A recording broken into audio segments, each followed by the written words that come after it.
ہمارے ہاں جو قبریں بنائی جاتی ہیں نا، تو ان قبروں کی دو قسمیں ہیں. ایک ہے لاحد جس کو ہم بغلی قبر کہتے ہیں، اور ایک ہے شق جس کو ہم صندوقی قبر کہتے ہیں. لاحد یہ مسنون ہے.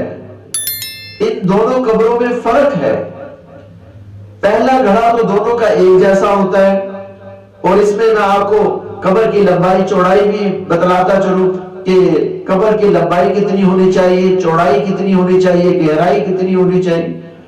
بھی میت کے قد کو ماپ لیا جائے، میت کے قد کے برابر قبر کی لمبائی رکھی جائے گی، اور قبر کی جو چوڑائی ہے میت کے نصف قد کے برابر ہوگی، اور قبر کی جو گہرائی ہے وہ میت کے سینے کے برابر ہوگی.